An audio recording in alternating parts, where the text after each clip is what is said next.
You are good, Jerry.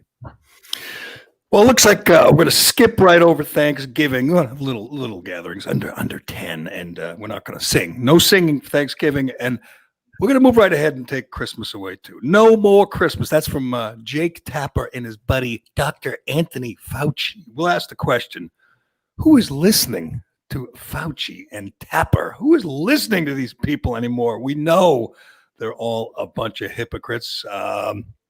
Also, big Trump MAGA rally in D.C. And if you watched like the mainstream media, you thought the MAGA guys were out there just beating people and stabbing people. But turns out, again, it was Antifa and Black Lives Matter. And we didn't hear a word from President-elect Joe Biden or Vice President-elect Kamala. Again, it's just an idea, that Antifa, just an idea, not real. Dustin Johnson won the Masters, but Tiger stole the show. We'll tell you what happened to Tiger. I learned a new word from Tiger yesterday. Barack Obama got a foot massage in 60 minutes. Big shocker there. He's got a new book out, and no one's going to read it, and no one's going to buy it. The Patriots had their best win of the year last night in the rain, and looks like Tom Brady made history again yesterday. He just does it every week. We'll get into all that with our guy Turtleboy, who's promising to celebrate Christmas, a good old-fashioned Christmas and Thanksgiving. He's going to break all the rules, and I'm going to rat him out.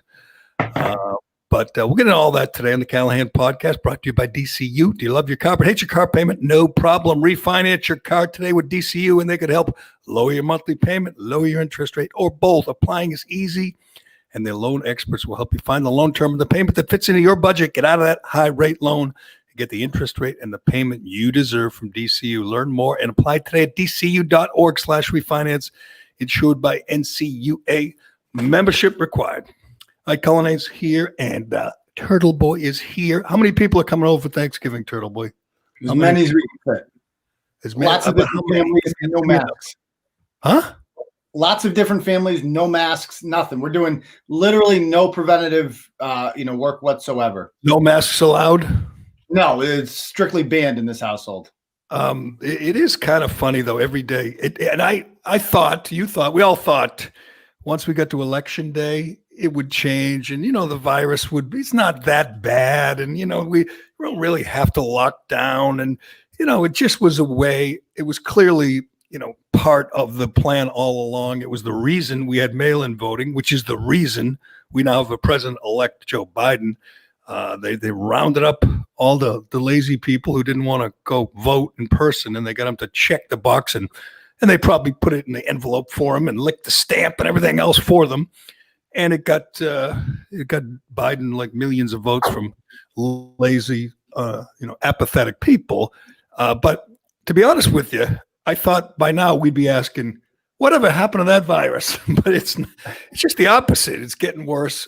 Cases are spiking, and we're seeing these authoritarians, these petty tyrants, are doubling down. I mean, I couldn't believe it. I watched this thing a couple times with Jake Tapper and Fauci, and it's just matter-of-factly that clown Tapper. I just can't stand the sight of him. He says it looks like Christmas is not going to be possible this year. I'm going, what?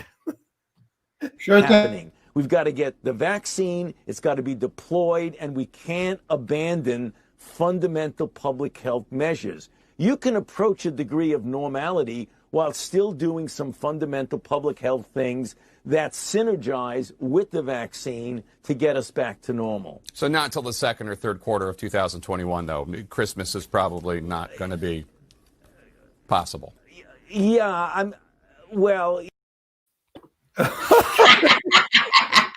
I'll get right on that. I mean, honestly, looking at that and hearing that, don't you just want to just put your foot through the TV? I mean, are we done? I just want to laugh. What I want to know is who's watching that, and it's like, oh, well, I'm not going to have Christmas now. Who's the idiot out there that actually listens? Because I'm laughing. I think it's hilarious. Like, oh yeah, I'll get right on that. I'll stop Thanksgiving and Christmas. Sure thing, Fauci. Oh yeah. Well, they've already succeeded. Obviously, you got no like mall Santa. You can't like go see Santa with your kids. You can't go to church. You can't go to midnight mass for two reasons. You're not allowed to go to church to begin with, and it's way after curfew. And we can't be out after 10 p.m. In most of these places, so you can't go to midnight mass. I mean, any tradition like a Christmas parade. The town I used to live in had a big parade. It was right after Thanksgiving, and it kind of ushered in Christmas. That's out. You can't. I don't even understand why a parade would be canceled, but they've already canceled like every parade, canceled every road race. There's another thing I don't understand. What's the danger in like a 5K when you a couple hundred people, line up? They probably have masks and they don't touch each other. They just run.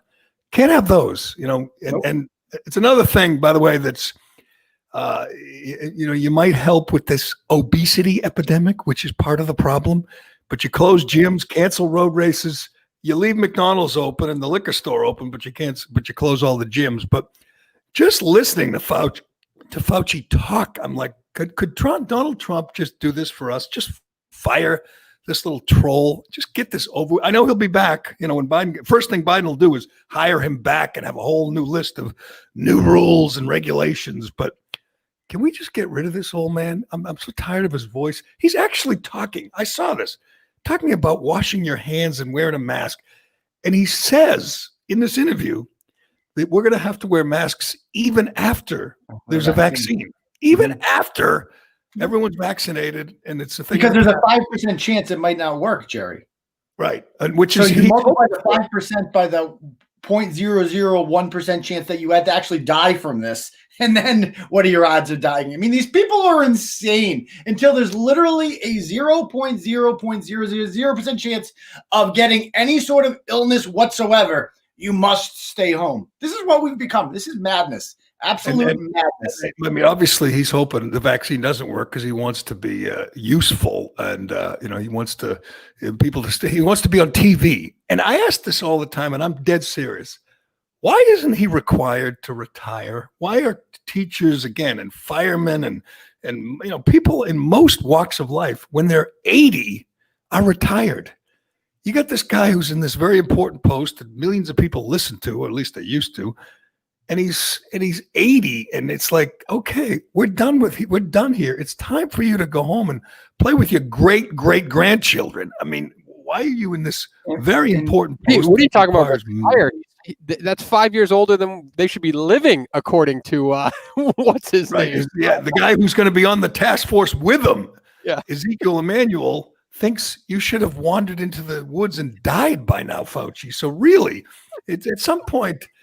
I know, it's been a controversy with Supreme Court judges, they're appointed for life, and you've had people on the court with dementia, and you had Ruth Bader Ginsburg, who died like 4 years ago, and she still was on the court. But why don't guys like this, I mean, his pension must be massive. Why can't he just go away? I mean, you're too a bureaucrat, Jerry. This is what, I mean, first of all, he was like, Dianne Feinstein was his babysitter growing up. There's people older than him in Washington, D.C. He's a swamp rat at the end of the day. People act like this guy's like some private sector doctor. How long has he been a bureaucrat for? How long has he been working in Washington? 50 years. He's been, he's not even a real epidemiologist. I mean, it's like, if you're a bureaucrat, then you're not really a scientist. You're not one and the same. You are a politician for all intents and purposes. Right. You're in the heart of the swamp. And he's an egomaniac who loves to be on TV. You see some of the appearances, and it's some local market. Will be on like Jacksonville TV station. You'll say, "What the hell? Doesn't he have important things to do?" He just can't get enough of the camera, and he really loves being a celebrity. You saw him when he threw out the first pitch at the Nationals game, and then sat right next to his wife and his friend without a mask. So of course he's on that list, the list of hypocrites. Which is, something you and I have talked about. How can you follow edicts from people who are laughing in your face? Like Gavin Newsom, he's one of the strictest. He has a rule now. It's the Thanksgiving rules are worse than any other state. A limit of 10 people. They can only stay 2 hours, even outside. So you could be out, and you could have a huge house with a big long outdoor, and you can't have more than 10 people, including kids. So he's got all these rules. He just went to a birthday party for his one of his staffers where they had like more than 10 people and they weren't social distancing. And it's like, yeah, that's rules for you, not for me. We already know, like Gretchen Whitmer and Andrew Cuomo's been caught without a mask a bunch of times. That a-hole, Karen Polito in Massachusetts, they're all the mayor of D.C., this Mayor Bowser. Mm-hmm. She's got it's no messing around, no Thanksgiving, no Christmas, no nothing. She went to Delaware to a victory party. You're not allowed to do that. You're not allowed to travel. You have to quarantine for 2 weeks when you come back to D.C. Right. After that. But this is part of my job. She went to a victory party for Biden and said, "This is important. I'm more important than you." And then you get the biggest fraud of all time, that space alien Lightfoot in Chicago, who they're just. Was it like the day after she went to? She was out marching and celebrating with no mask and screaming and yelling because her guy Biden won. The next day, she's saying, you can't leave your house. You can't stay out. Marty Walsh has been caught without a mask. Nancy Pelosi's been caught without a mask. Gina Raimondo, the governor of Rhode Island, is caught multiple times without a mask. None of these people wear masks when you're not looking. You're being lied to. None of them actually believe this. You shouldn't believe it. It's ridiculous. We've all just agreed to buy into it together. I don't know why, because we've completely lost our minds. And obviously, Jerry, it's too early to end it because, Trump is still the president. You understand this? Trump can't.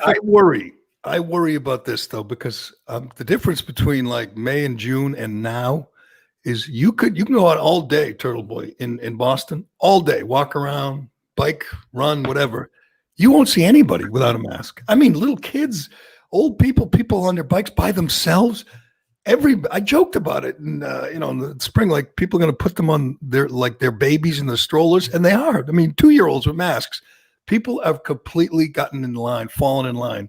So when you hear this little bridge troll Fauci say we're going to wear masks after the vaccine, they will. People will. They will fall in line. There are very few people like you or like Aubrey Huff who are stating flat out that I'm not going to do it. You can't make me.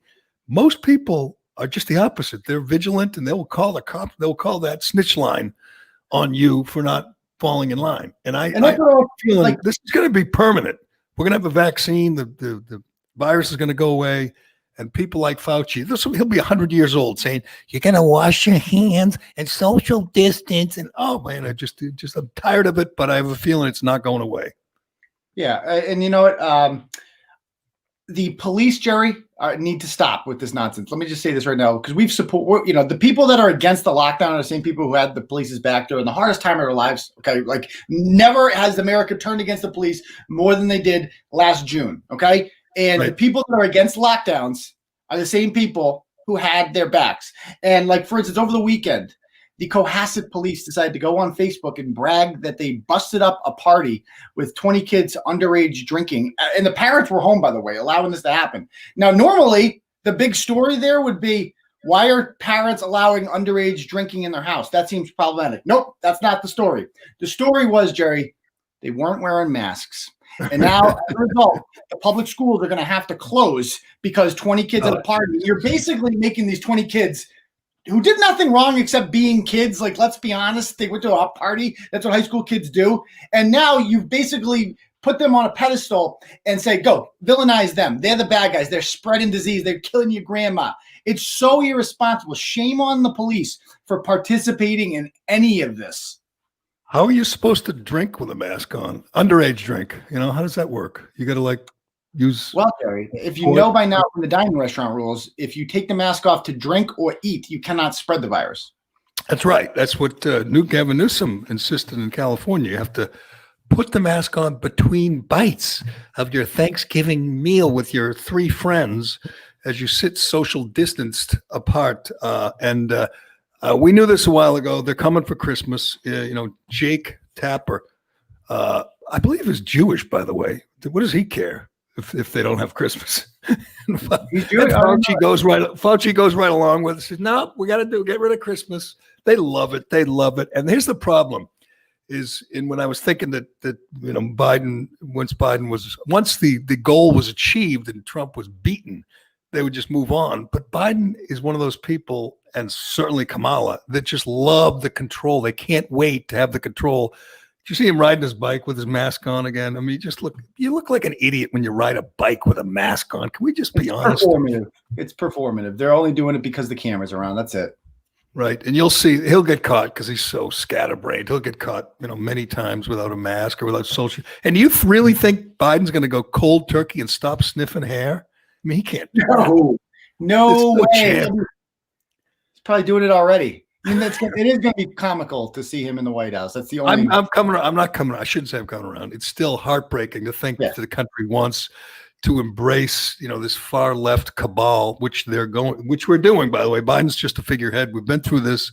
Kamala's really the president-elect, and, Bernie and Liz and AOC, they're all going to have a big role in the next administration. It breaks my heart that the country embraced these kind of radicals and didn't appreciate the policies of Donald Trump. They let themselves get caught up in the tweets and the dumb things he says, and they ignored the accomplishments, which were many, and they bought into the lies, like he killed 200,000 people, which was the lie that Biden told and the media repeated. Which was never fact checked, by the way. When CNN would repeat that. CNN dedicated them. Their whole network was dedicated to that lie. I mean, how many experts came on CNN and said things like, well, if we had masks, then 50,000 people would have lived if he had just done masks. Where was the evidence? Where was where's Daniel Dale to fact check that one? Where was the little notification to clear along the bottom saying this is unverified information? There's no evidence of that whatsoever.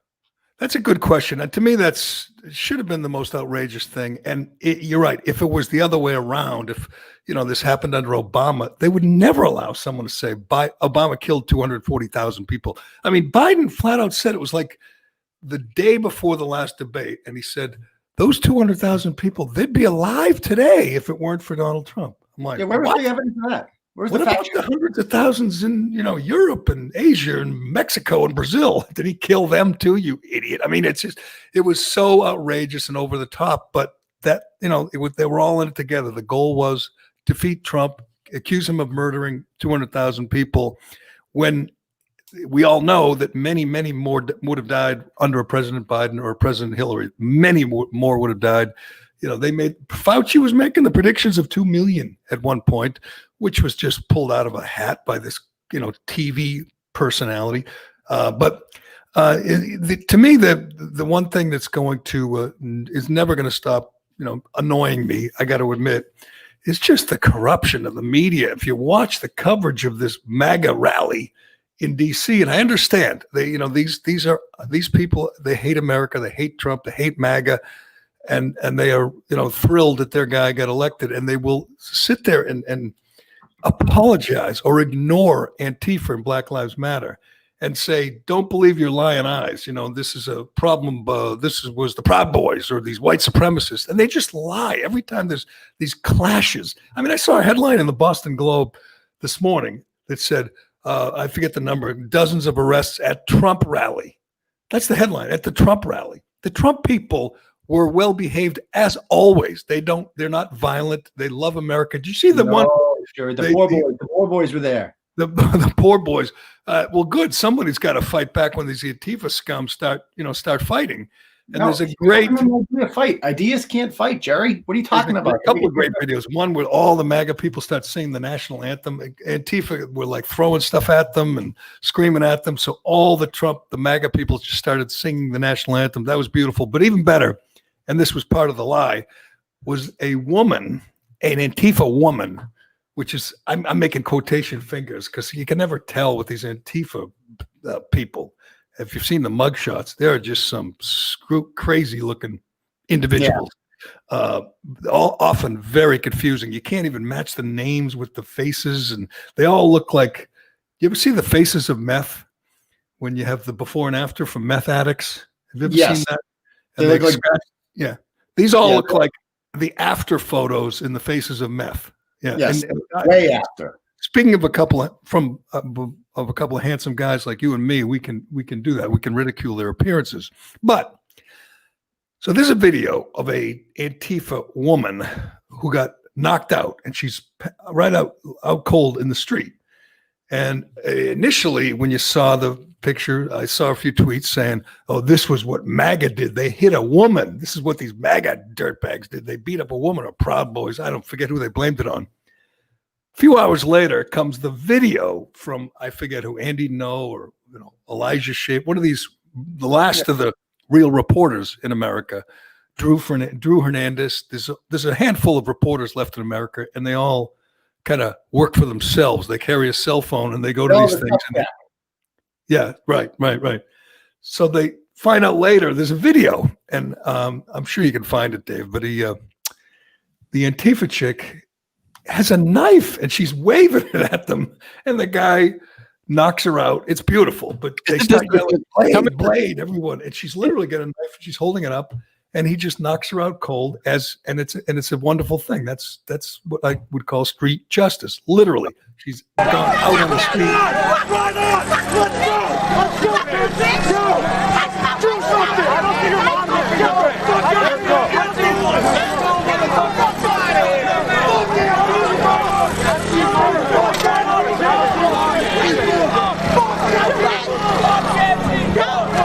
Put that shit away! Hey, Blade!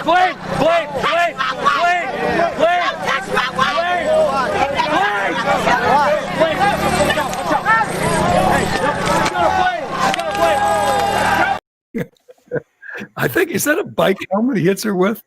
And he just knocks her out. And and so you have hate to see it.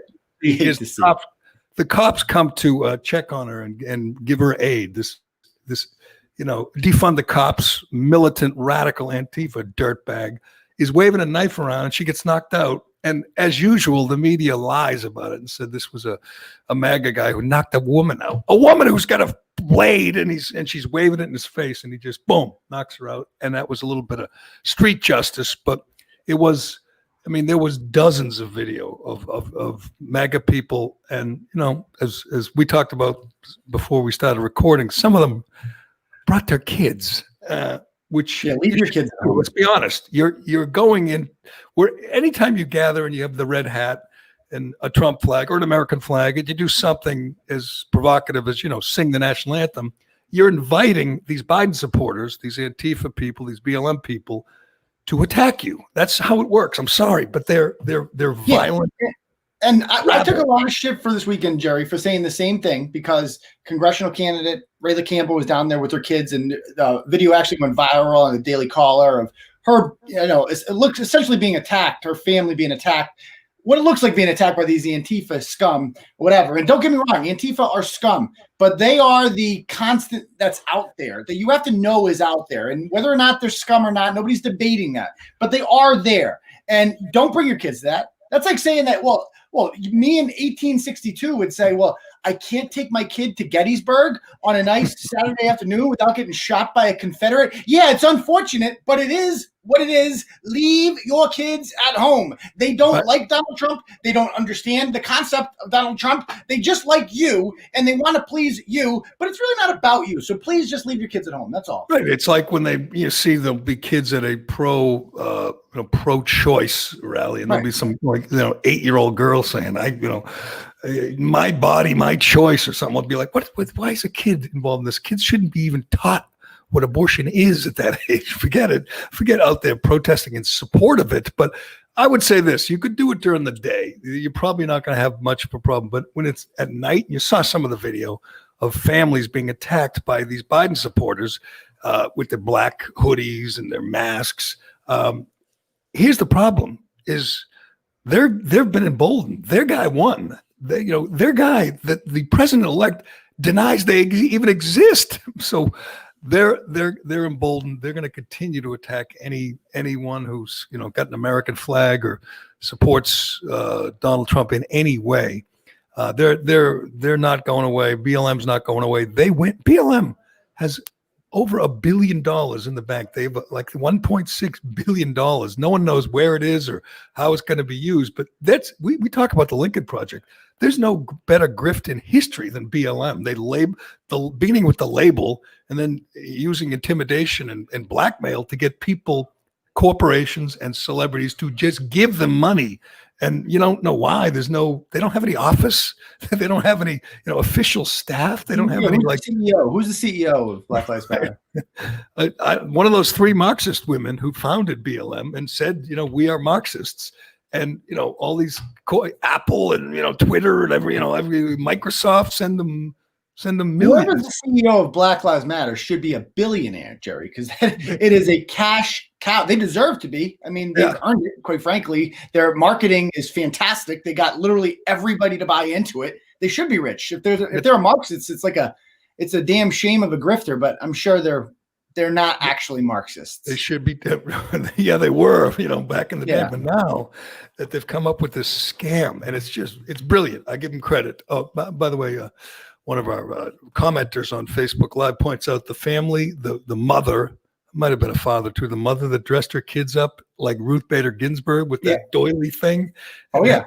I think one was a boy, one was a girl, and they were out on the street like when she died as some kind of procession. Yeah, I did a blog about it. That they were down in, it was for the Women's March. Oh, it was the Women's March, right? Yeah. And she dressed a little boy like Ruth Bader Ginsburg. No, the boy was dressed as John Lewis. The girl was dressed as RBG. And I wrote a blog crapping on the mom for that because she went around pimping her kids out. And if we're gonna be consistent, we have to call this both ways. I'd also like to talk about consistency.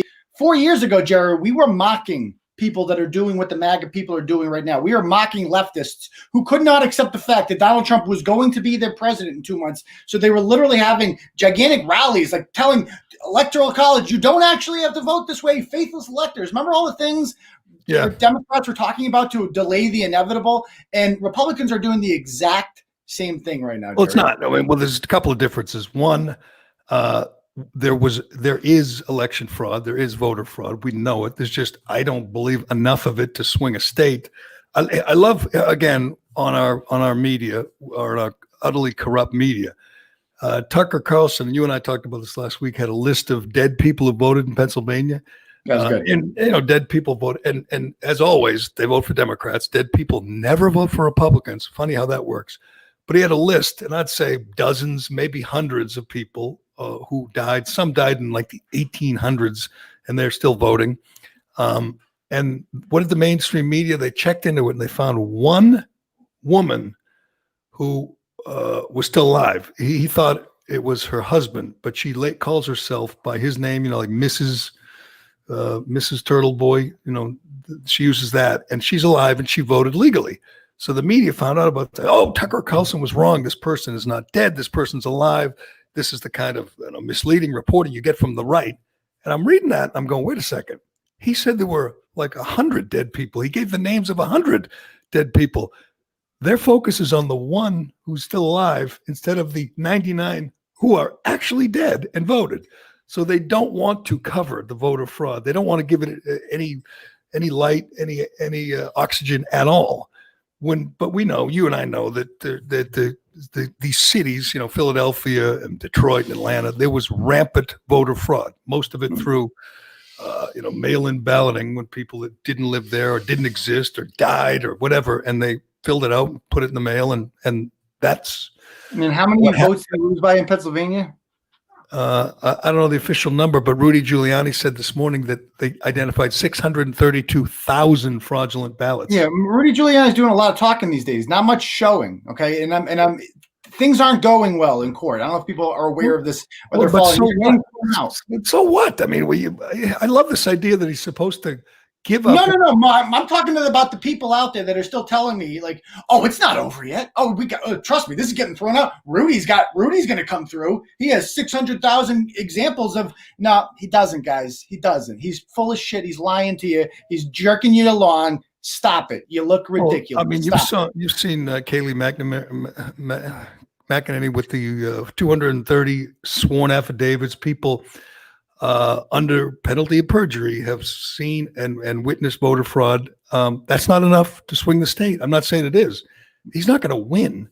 But why would you blame Trump for, after all they did to him, for pursuing every legal recourse possible? I don't blame Donald Trump for doing everything in his legal power. I wouldn't concede either if I was him right now. I would do this to the link. But my point is, there's actually people out there. Like when I talked to Rayla this weekend, it's like they are convinced, Jerry, that this thing's getting overturned. And I'm not like a Biden person at all. I hate Joe Biden, but I'm a realist, and he's going to be the president. And it is what it is. The more you say things like, oh, it's going to get overturned. Well, Rudy's got all these documents. No, he's just teasing you. This is all entertainment. Joe Biden's going to be the president. So they're just setting you up. So at the end of the day, when Donald Trump doesn't win, he can just go out saying fraud, and we can say fraud for the next 4 years and talk about how unfair this is. But it is going to happen. So yes. Okay, then we agree. I mean, I think there was massive fraud, widespread fraud. We know it. We've seen it. We've heard it. It's not going to matter in the end. I think this election, this new president, is tainted, has an asterisk, and deserves it. But the idea that Trump sees all this, sees all dead people voting, and sees the fraud with the mail-in voting, and is supposed to say, yeah, what the heck? We gave it our best shot. We're moving on now. Of course, he's going to pursue every legal avenue he can, and I don't blame him. And it's not going to work. But last night, after the football game, the afternoon game, on comes Obama for his usual foot massage from Scott Pelley, 60 Minutes. And, he's promoting another book about himself. His third book, by the way, all he does is write about himself. Somebody writes these books for him, and they're already saying how brilliant this book is. 750 pages of more love of Obama by Obama, the world's biggest narcissist.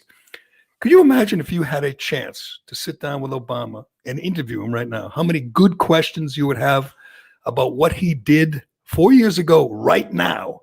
Obama was a lame duck, and he coordinated with Biden and many others to undermine Trump, the incoming Trump administration, to taint them. And they succeeded. They, with their friends in the media, we got the Russian hoax, right? We got this every night on every news channel except Fox. You got stories about him being a Putin puppet and the Russian interference, and Russia helped it was all one big lie, or conceived by Hillary and spread by Obama. That guy sat down last night with 60 Minutes, and they talked about how Trump is undermining democracy, and how the rest of the world's looking at us and saying this, oh, look at this fascist dictator.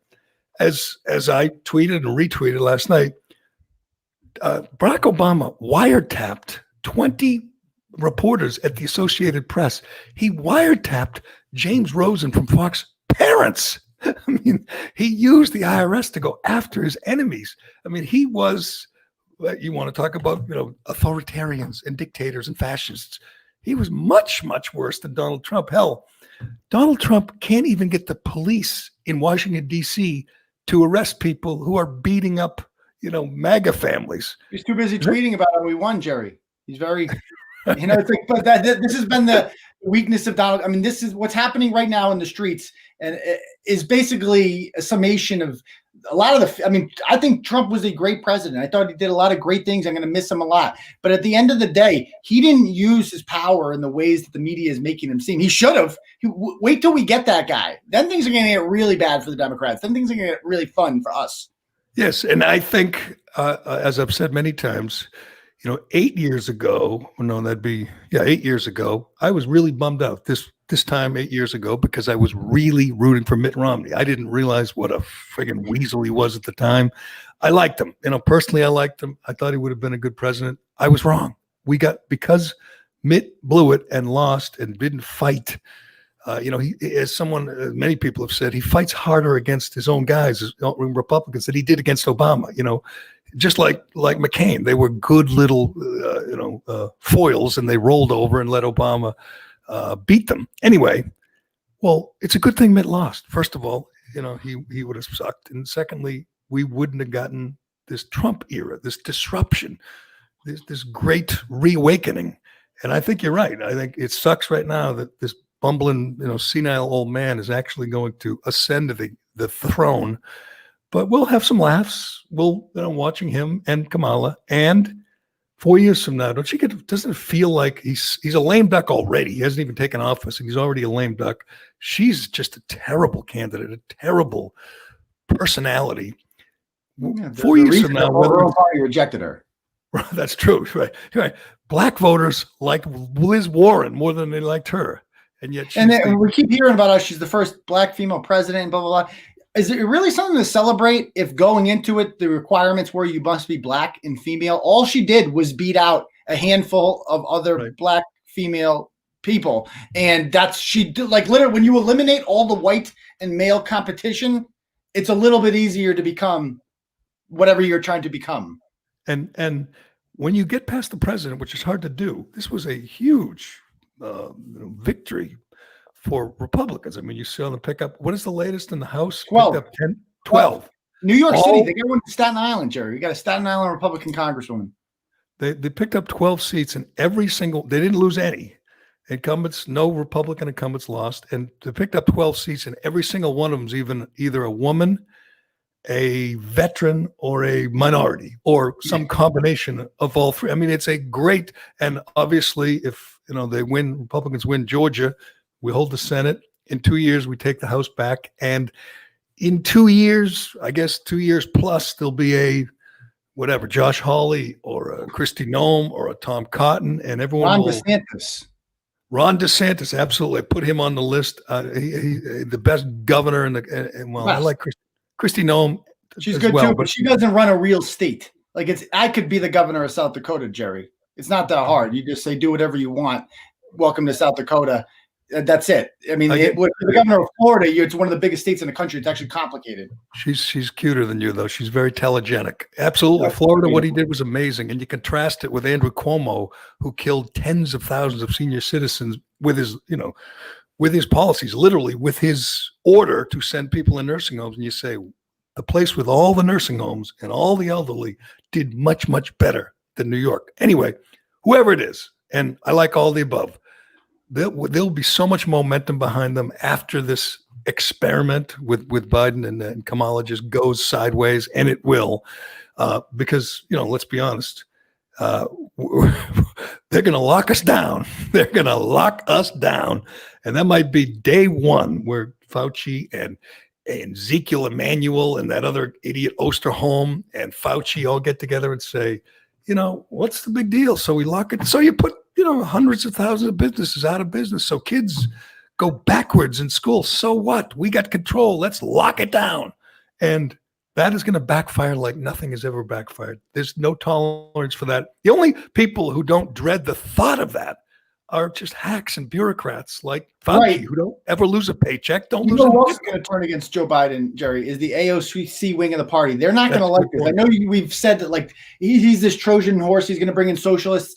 All of his alleged, appointments that are going to come in, he's literally just bringing the swamp back in. Everybody he's talking about bringing in is a DC bureaucrat who's been around since the beginning of time, who wants to let big tech just run wild all over us. They're not talking about progressive things. I mean, they're going to be very disappointed. There's going to be more war. I mean, they're going to be crying for Donald Trump. Throughout the Bush years, they were like, why are we fighting all these wars? America's interventionist. Then Donald Trump becomes president. It's like, okay, I'm pulling the troops out of Syria, but the Kurds, are they still around? Are they still a thing? Did they all get wiped out or what? I never found out. Did you see the day after the election, and Biden said he talked to world leaders, and we're back in the game. I told him we're back in the game. The game. This guy's talking about sending troops. He will. There'll be endless wars. There'll be pointless skirmishes in the Middle East, and we'll lose great American men and women. And Biden will say, it was important. We had to protect, whoever, Yemen or something, and you'll go, what? We had to be in Syria. We had to be in wherever, Somalia or somewhere. And you'll go, what? Why? I think that's one of the great things Trump did, was say, we don't have to be in these places. And we found out that, the military industrial complex has been defying his orders. He has 2 months to just say, I'm commander in chief, everyone out of Afghanistan, and make it clear. Go right to the public, go right to the American people and say, we're coming home. He should have done it, a few weeks ago, but make it clear that we're done in Afghanistan. And if they're going to defy your orders, call them out. That has to happen. We got to get to some sports here. It's a big sports weekend. Aiden, I know you were excited to watch the the Masters, which was Okay. okay. It was different watching the Masters without fans, without noise. I'm sorry, not fans. You're not allowed to call them fans. Without noise, they can't make noise in the first place, Jerry. That's what makes golf a fake sport. Well, just no golf. You could say what you want about golf. Don't be dumping on the Masters. It's a great TV event. The Masters themselves, the membership only allows 2 commercials, or is it 4 minutes an hour? Unlike other tournaments, unlike other sporting events, you don't have a commercial every 5 minutes. It's just like you can't stop watching because there is very few interruptions. But we'll get to that. We'll get to a crazy day in the NFL as well. But first, let me tell you about this is something you can do before winter. You can call Shea Concrete and you can improve your home. How do you do that? With one of their many choices of precast concrete steps. This is for you homeowners and home builders. Shea Concrete has a huge selection of precast concrete steps. Whether you're building a new home, you're a builder, or you want to replace the old stairs in your old home, Shea has great values with designs for any home. These steps are available in concrete. You can customize with beautiful stone, granite, or brick. A new staircase can dramatically upgrade the front entrance to your home. In most cases, they can remove the old stairs and have you walking up to your new front steps within hours. You can get this done before winter, and you don't have to do anything. You just pick out your steps. They get rid of the old ones. They bring in the new ones, and boom, like that, your house is worth more. Your house looks better. It's the simplest home improvement project you can do. All you got to do is call Shea Concrete, or you can log on to sheaconcrete.com, and you can learn all about Shea's precast concrete steps. All right, there was I got in my usual Masters trance. Watching the Masters is hypnotic, and it was interesting for a couple of reasons. Dustin Johnson won. He's the best player. He was the favorite. Not a lot of drama yesterday. Had a big lead, held on to it. There was a few guys that played unbelievable, like this Australian Cameron Smith and this guy from Korea, Im, who could speak English with his caddy. You could see him play, but he couldn't speak English to the media, needed a translator. But he's only 21, kind of goofy looking. He's going to be around. Those weren't really riveting stories. Tiger Woods, in his own inimitable way, stole the show, in my opinion, from Dustin. Even though Dustin Johnson's brother was his caddy and they were crying, and even though the lovely Paulina Gretzky ran out on the green and looked as sultry as ever. She's an attractive woman. That was all well and good. But you know what Tiger did on the 12th hole, a par 3, by the way, which I've never understood in my whole life why it's so hard. It shouldn't be that hard. It's 150 yards. But it is. It's hard. It's got water. The ball rolls off, goes in the water. It's got traps. It's got some woods, some bushes, and these guys just find ways to get in trouble on this hole. Yesterday, Tiger Woods was cruising along, and they go to him, on the 12th tee. Makes a swing. I don't know what he was using, like 8-iron or something. Looked good. Ball hits the green, rolls back into the water. That's tough break, but you go to the drop zone. Again, hits the green, back into the water. I'm going, wait a second. Again, it's into a trap, a sand trap. Is a real awkward stance. Boom, over the green, into the water. And now it's like tin cup. You're saying, wait a second, 1 in the water, 2 out, 3 in. Saying, this is a big number. He stays in the trap, gets up on the green, I think 2 putts for, you know what he did? You know what he shot on the hole, Aiden? I know you're waiting. 9? The 9? That would be a 10. Which I didn't know what that was. It's a septuple bogey. A septuple bogey. Bogey. This is the first double-digit hole of Tiger's career. Why not just overshoot it if you're going to do that? I mean, what's beyond the 12th hole? Is there trees over there? There's some trees and there's some traps and some bushes, but that's what he, did when he went in the trap. But if he started off in the trap, he would have got a bogey and he would have ended up. I mean, he shot a 10. That's 7 over par and shot a 76. So if he pars that hole, he shoots a 69.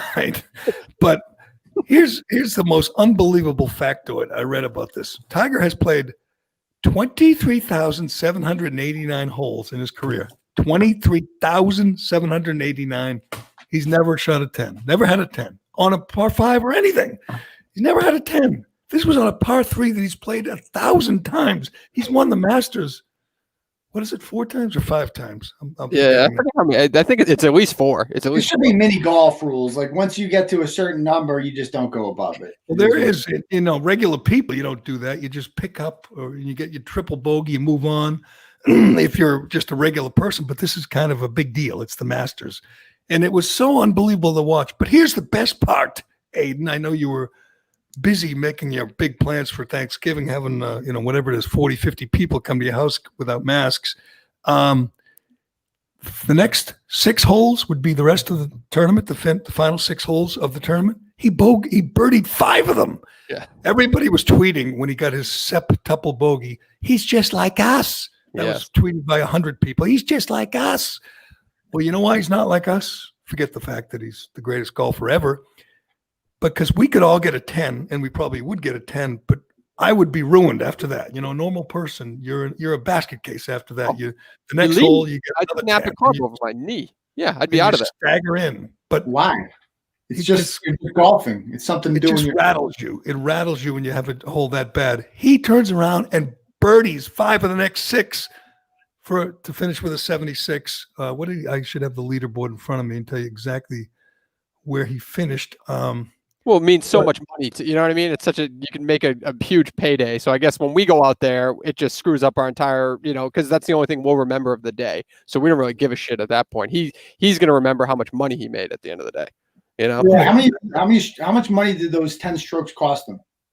I could get you that if you give me a second. But he has to stick around. Part of the ceremony is the defending champ sits there with his green jacket and slips the green jacket off onto the new champ. So he has to stick around, listen to the low amateur, listen to the guy from Augusta, the chairman of Augusta talk, and Jim Nance, and then he has to slip a jacket onto Dustin Johnson. So he can't leave, and he has to talk about what he did to everybody. Because let's be honest, if you were a columnist or a reporter, Tiger's 10 is much more interesting than anything Dustin Johnson did. Again, I know his brother was his caddy and he cried, which the network loved. But so what? This was much, much more interesting watching Tiger have the worst hole of his career. I actually thought what's his name's moment there. I don't know if you saw John Rahm, who hit 2 duffs in a row. He duffed the shot and then he hit one into the tree. That was way more relatable because that was just that was pure. The camera was in the perfect spot for that. Yeah. You're right behind him, and he just hits this hooking, what a fairway would into the crap. And right then he was done. He was, kind of contending, and he was one of the favorites. Yep. And he was all done after that. But it was fat. Tiger could do anything. Tiger could clip his toenails, and it's more interesting than just about any other player in just about any other sport. It's kind of like Tom Brady, who. You could watch him do anything. And Tom Brady sucking is more interesting than other guys playing well. You know what I mean? Because you get to see the greatest ever, and you get to see, wonder, is this how it's over? Well, he didn't suck yesterday. After having the worst game ever, he came back strong. And you know what? You know what he did yesterday in winning? You know what makes this game notable? They beat Carolina 46-23, scored like 1 million points in the second half. Did you hear this factoid? And it just blows my mind. That's the first time in NFL history a game ended 46-23. First time, huh? That's the 1,060th unique score. I had no idea. It's very interesting. We should have like a mathematician on to enlighten us on the 1,060 unique scores in the history of the NFL. That's mind-boggling. Cool story, bro. I tell you what, I need to see video of Lamar Jackson last year winning the MVP, because the guy I watched last night in Foxborough, that's the MVP, the defending MVP.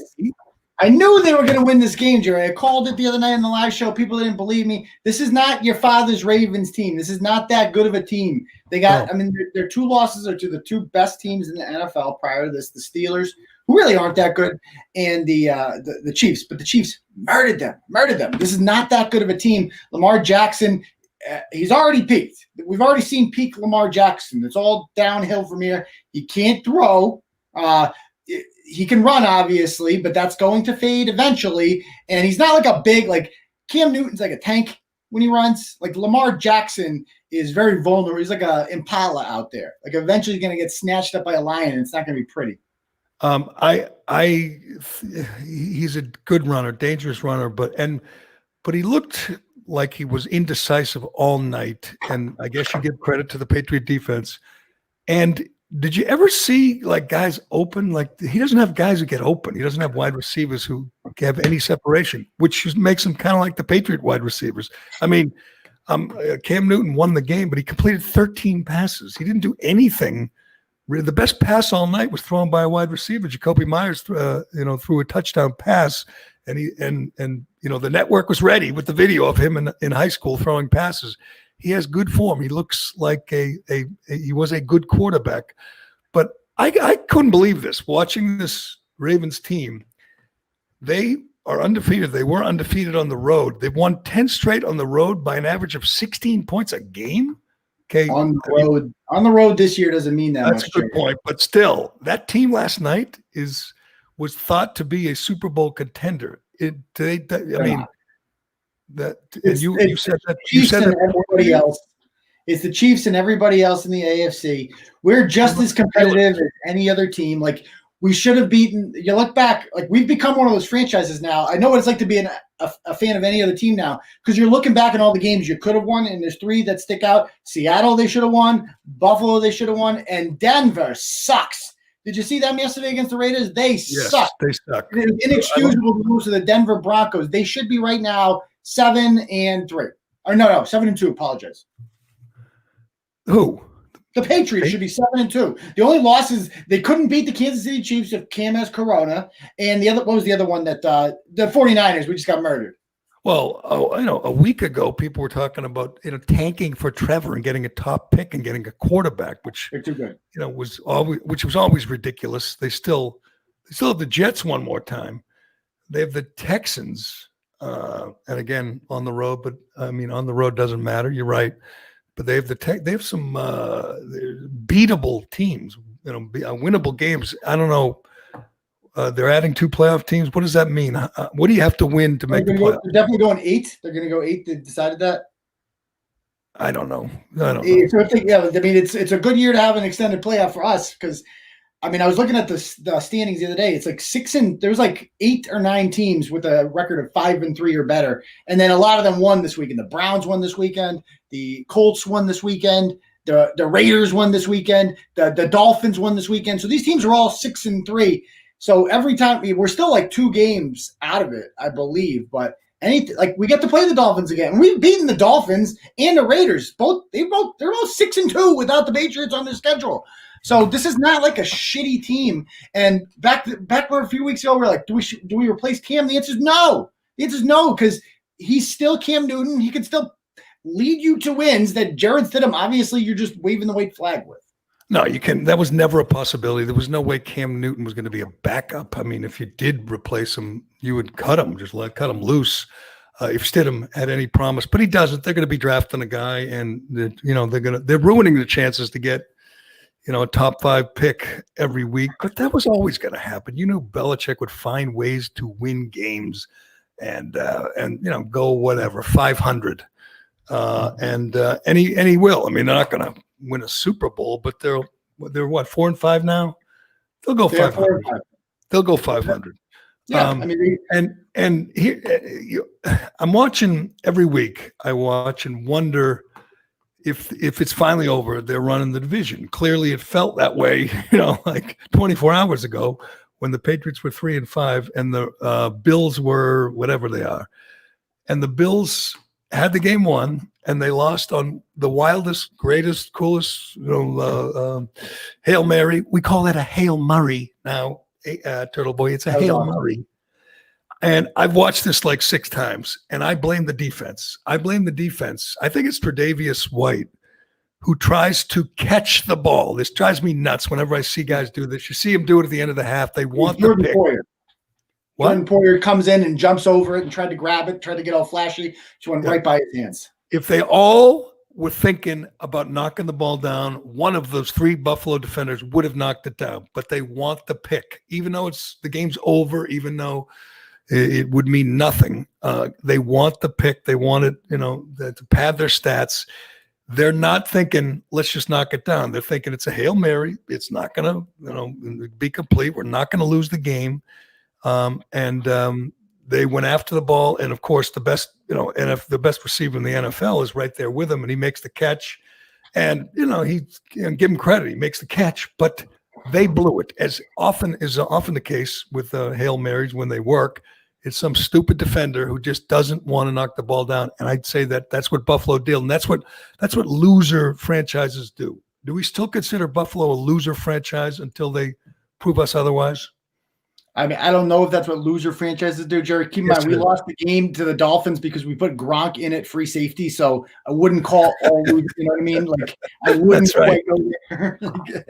Well, it seemed like a good idea at that time. Oh, it seemed like a great idea putting Gronk at free safety. Great idea.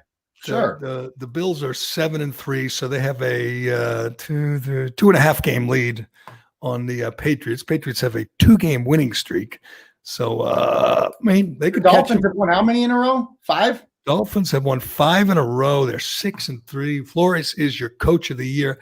It seemed like only a few days ago that we were feeling sad for Ryan Fitzpatrick because he got benched for Tua, which, just made me laugh because what's the difference if you bench him for Tua? If Tua takes over in week, whatever he took in week, what would that have been, like 7. Week 4 or 5 or week 8 or 10? I mean, he was going to take over eventually.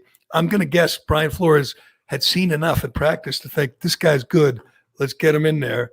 And Ryan Fitzpatrick, he was like literally weeping. He was crying like Dustin Johnson's brother. And I'm saying, they used the top 5 pick in the draft for the kid. Of course he's got to play over you journeyman.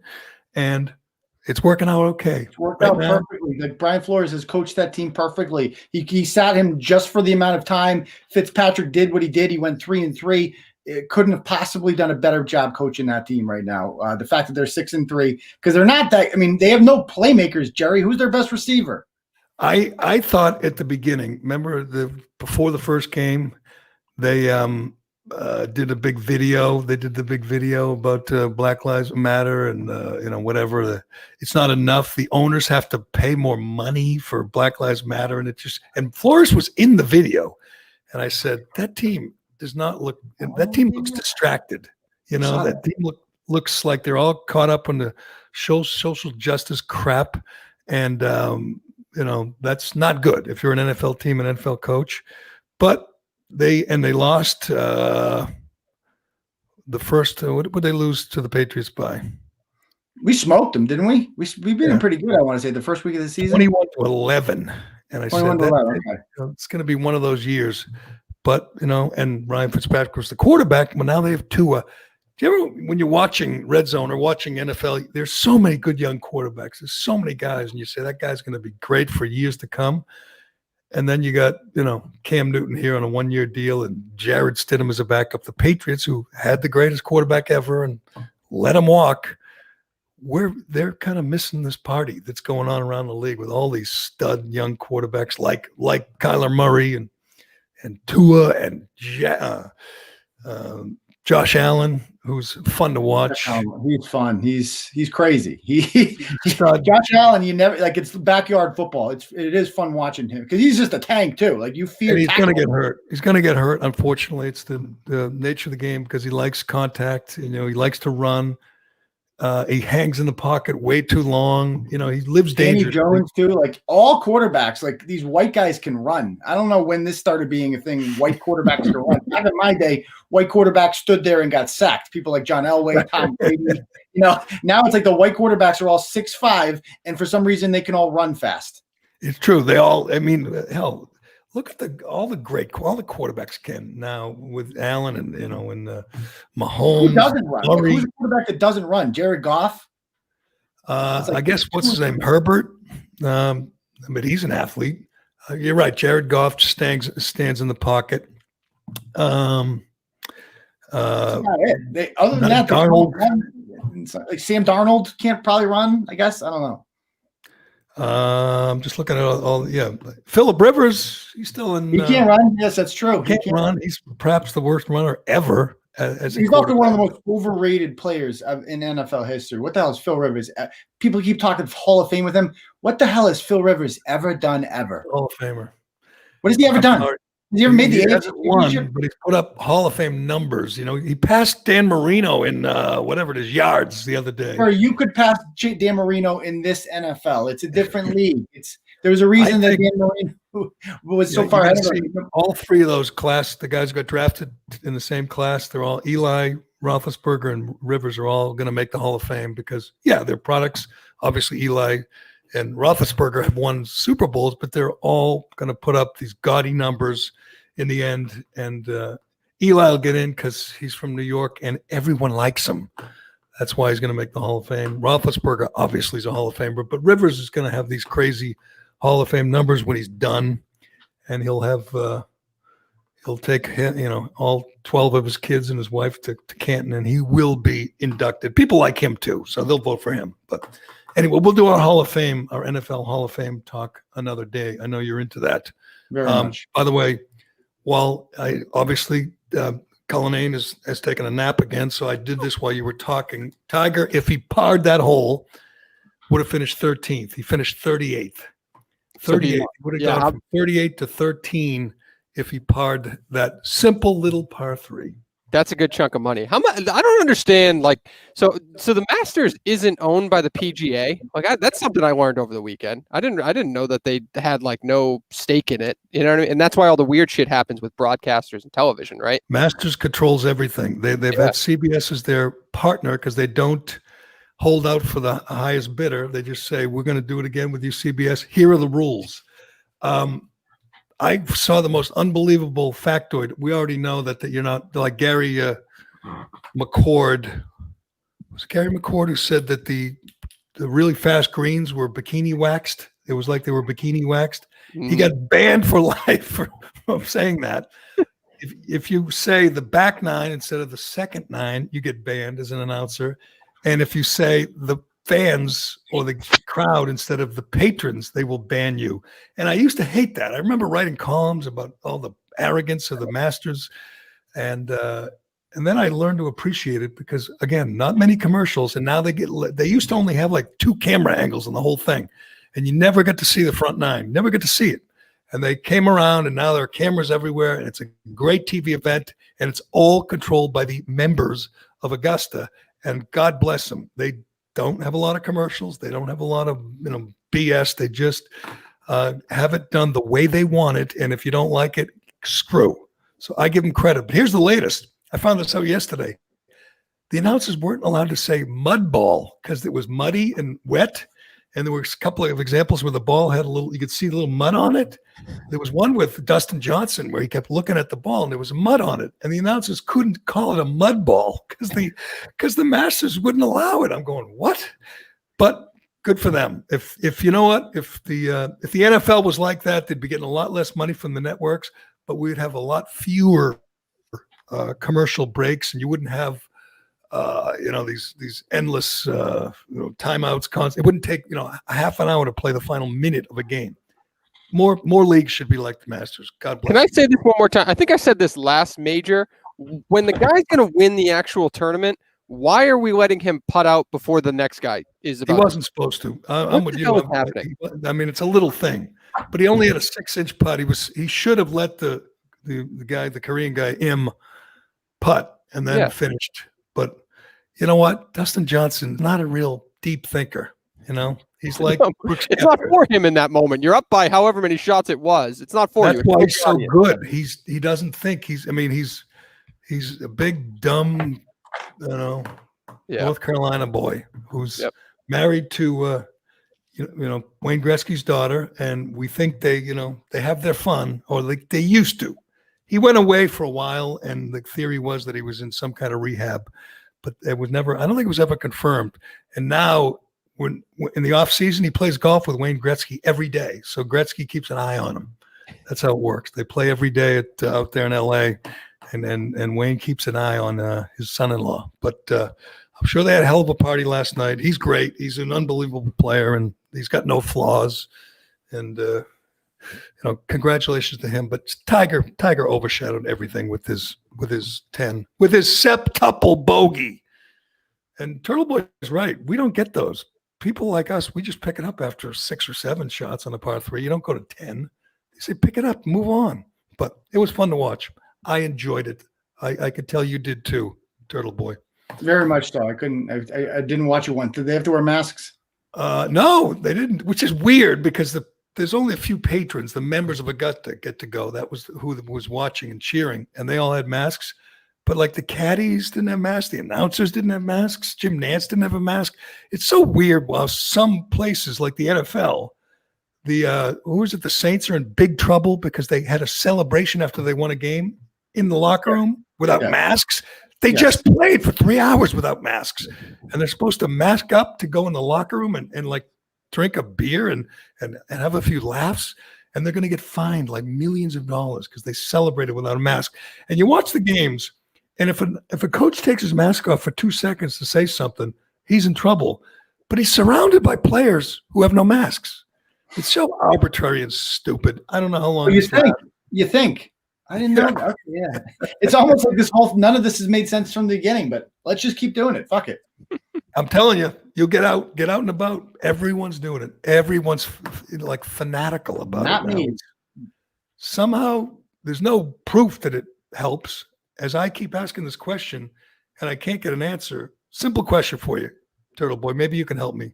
Okay. If I have a mask on, why do I care if you have one on or not? Why do I care? Because I have a mask. It's protecting me from your spittle. So why do I care? If I have a mask, why does it matter whether you do? Because, Jerry, it doesn't actually eliminate the chances of getting the virus. It just kind of prevents it a little bit. And wouldn't you want to do anything you could to try to prevent the spread of coronavirus? I mean, when a doctor does surgery, he doesn't make the patient wear a mask. He wears a mask, so he's good, and the patient doesn't.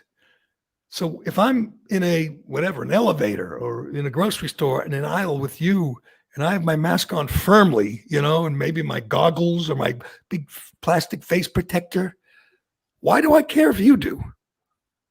I don't know. This is why I'm ignoring it. And when I hear all these people complaining about like Thanksgiving being canceled, Thanksgiving's not canceled. It's only canceled if you cancel it. Just have Thanksgiving anyway. I'm having probably 25 people over. Nobody's wearing masks. I don't care who they've talked to before this. I don't care if one of us has it. We're all spreading it. I'll give it to you. I won't care. Nothing matters. I don't care about coronavirus. If you do, good for you. But I don't. I agree with you, but I used to do a couple things on Thanksgiving. I ran in a road race, big road race in the morning, and then went to, right after that to a high school football game for years. Those are canceled. Those are canceled for whatever reason. The Corona bros got their way. They canceled high school football for no freaking reason. But anyway, you can't do those things. I mean, you can still watch the NFL, thank God, but you can't, do some of the traditional things. And be ready, as we started, they're coming for Christmas. They're coming for your parades and your mall Santas and Christmas caroling and whatever your traditions are, midnight mass, it's all going to get canceled. Fauci has made it clear, and the media has made it clear, they're coming for Christmas. That's our theme for today. They've already they've tried to cancel Thanksgiving, just not at the Turtleboy Manse, but they tried to cancel it everywhere. Do it anyway. They're moving to Christmas. But, all right, Turtleboy, anything big, anything new and exciting on TB Daily News? Oh, I got to go through the inbox. My Monday morning's always fun, going through the inbox, seeing the ratchetry that's been going on. But I've seen a couple good stories you'll see on Turtleboy this week for sure. All right, that is Turtleboy. Check him out on Twitter or at TB Daily News. You can follow Dave Cullinan on Twitter. I can promise you won't understand half the things. You won't understand anything he tweets. If it's even Dave split us up this weekend. He was supposed to come on the live show Saturday night. We were going to drink Keystone Light and have a good time. I would have been in big trouble. I forgot a family engagement that I had on Saturday, so I had to remind myself of that. But I was going to ask you, Jerry, as we were just talking golf, is the Masters back-to-back majors? Like, is the next major the Masters? It just hit me. Next major is the Masters. Yeah, in April. Normal time. Hopefully, there'll be patrons. But Dustin Johnson only gets to hold the title for whatever it is, 6 months. Yep. Because in April it's back, which is great. But it's too bad. We're done with majors. We're done with big golf tournaments. I know that bums you out, Turtleboy, but Very much so. it's great TV. It's great in high def. It's great with cameras all over the place. It's great drama. It's great pressure. I love it. And even though it wasn't very suspenseful in the end, I couldn't take my eyes off it. But we'll see what happens in April. He'll be the favorite going in. He's so good. And I think a lot of people enjoyed the downfall of DeChambeau, who said the course was a par 67 to him. Yes. Yep. 72 for everyone else. For him, it's a 67. And he lost the ball in the rough on Saturday, which never happens. Was it Saturday or Friday? And obviously that never happens when you have patrons. You hit the crowd. The people find it. They point at your ball. But there were no fans, so the ball went in the rough, and he never found it. And he never really recovered from that. He was pissed. But he's an interesting guy. I don't necessarily root for him, but he's fun to watch. I know you love it, Turtleboy. All right. That is it for today, Monday, November 16th. Anything else, Cullinane? Nope, that's it. That's all we got. We'll be back tomorrow. Rate, review, subscribe. That's Don't forget, all. people are getting lazy on that. So On what? on the rating, reviewing, and subscribing. No, you got every time I ask you if you got anything, you say rating and review. How about we come up with something that interests you besides whatever you've tweeted? Tell me Well, something. we're talking about the Masters. The Masters interest me. The Masters interest me. The fact that people were overreacting to a freaking 10 was kind of stupid to me. John Rahm was the one that made sense to me. So that's all I care about today. Is the Masters. Overreacting to what? A 10? Yeah, I mean it's kind of The like first time Tiger's done it in his 5-year career. But the green is all fucked up there. I mean, like John Rahm hit like an average golfer. Like that was an average golfer situation. You don't think Tiger hitting in the water 3 times looked like an average golfer? Whatever. Yeah. Yeah, if you missed it, I feel bad for you. It was very, very entertaining. That's my take on the Masters. If you don't like it, then shame on you because it's great TV. But anyway, I'm Jerry Callahan. This is the Callahan Podcast, and we will talk to you again tomorrow.